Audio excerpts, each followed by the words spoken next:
That's vocabulary building now. Explain the meanings of words that you think may be difficult for the children. Some words and the meanings are being given here. Long lasting. मानी तो इसके हैं honourable teacher, देर तक रहने वाला, लेकिन आप बच्चों को बताइएगा कि ये हाइफनेटेड वर्ड है, आपने ये लफ्ज इस्तेमाल करना है. There are two ways to mention the hyphen in the word. Now it's a compound word.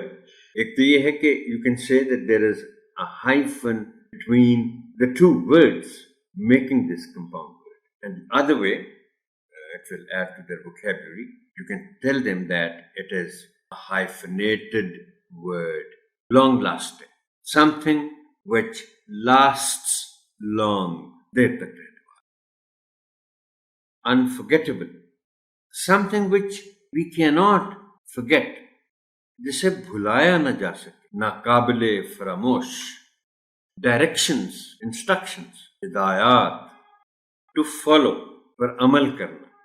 देखिए ना, कोई बात के एक वर्ड के कई कई मीनिंग्स होते हैं.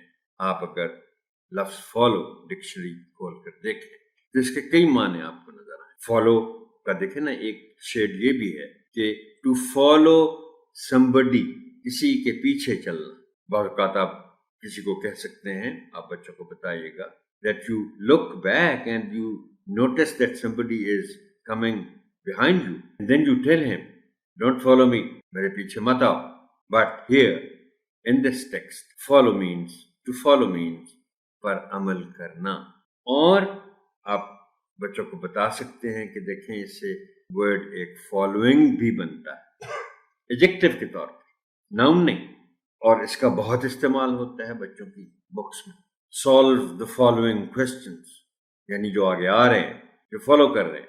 एक्सक्यूज मी, वैसे तो इसका बहुत जिक्र होता है एक्सक्यूज मी के वर्ड्स का, लेकिन शायद चंद बच्चों को ये मालूम ना हो कि इसका उर्दू में मतलब क्या. माफ कीजिए, और वो उर्दू में भी इन अल्फाज को इस्तेमाल कर सकते हैं. माफ कीजिए. इनफ, काफी, जो आपकी जरूरत पूरी करे. लेटर, बाद में. यहाँ ऑनरेबल टीचर में एक और वर्ड का जिक्र जरूर करना चाहता हूँ, क्योंकि कुछ लोग इन दोनों वर्ड्स को कंफ्यूज कर देते हैं. ये है लेटर, LATER, बाद में. बाद में का मतलब है कि in the time to come. दूसरा वर्ड है LATTER, लेटर. लेटर का मतलब है कि अगर किसी टेक्स्ट में, किसी सेंटेंस में, दो सेंटेंसेस में एक दो चीजों का जिक्र आया है और अगले सेंटेंस में आपने कहा है कि इन दोनों में से जो दूसरा है, दूसरी चीज है जिसका जिक्र हुआ है, तो उसको जब आप रेफर करेंगे तो फिर वो बनेगा, वो जो दूसरी चीज दोनों में से है, द लेटर. लॉट्स ऑफ, बुनियादी तौर पर लॉट ऑफ इस्तेमाल होता है, but this is informal use of lot of.